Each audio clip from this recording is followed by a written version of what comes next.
सुदूरपश्चिमको पर्यटकीय क्षेत्रको विकास गर्ने उद्देश्यका साथ अपी हिमालदेखि सैपाल हिमालसम्म जोड्ने हिमालयन ट्रेल निर्माण हुने भएको छ।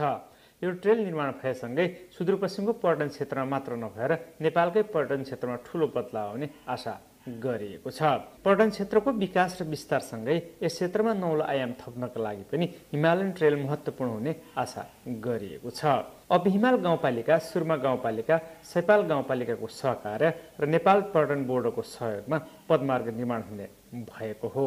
अपी हिमाल गाउँपालिकाका अध्यक्ष भगत सिंह ठेकर बुहराले अपी हिमालमा ट्रेकिङमा आउने पर्यटकहरूको सङ्ख्या वृद्धि भइरहेको भन्दै अपी हिमालदेखि सैपाल हिमालसम्मको ट्रेकिङ रुट निर्माणसँगै उच्च हिमाली क्षेत्रको पर्यटनको ढोका खुल्ने बताउनु भएको छ। आन्तरिक तथा बाह्य पर्यटकहरू जो ट्रेकिङमा आउनुहुन्छ उहाँहरूको चाहिँ एकदम फ्लो बढेको छ र अहिले चाहिँ तपाईँको दैनिक भन्नुहुन्छ भने 50 जनाभन्दा बढी एभरेजमा पर्यटकहरू बेस क्याम्प लगायतका गन्तव्यहरूमा घुम्ने गरेका छन्।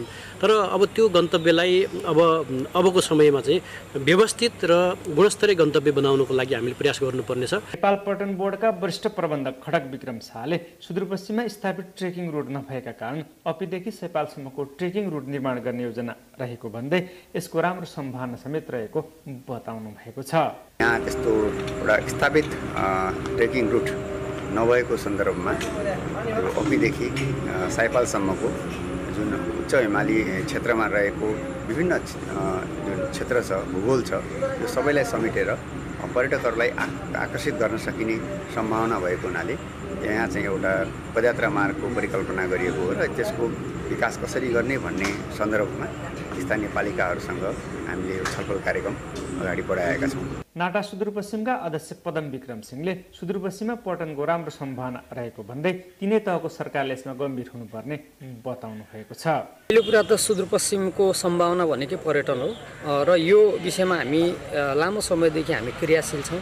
तर यसमा हामीभन्दा पनि स्थानीय निकाय, प्रदेश सरकार र सङ्घीय सरकार चाहिँ यसमा उहाँहरूको क्रियाशीलता जरुरी छ। अपी हिमालदेखि सैपालसम्म ट्रेकिङ रुट निर्माण गर्ने सन्दर्भमा अपी हिमाल गाउँपालिका, सुरमा गाउँपालिका, सैपाल गाउँपालिका, नेपाल पर्यटन बोर्ड र निजी क्षेत्रका पर्यटन व्यवसायहरूको बीचमा छलफल समेत भएको छ। रामसिंह ठौना, नेपाल टेलिभिजन, सुदूरपश्चिम प्रदेश, कञ्चनपुर।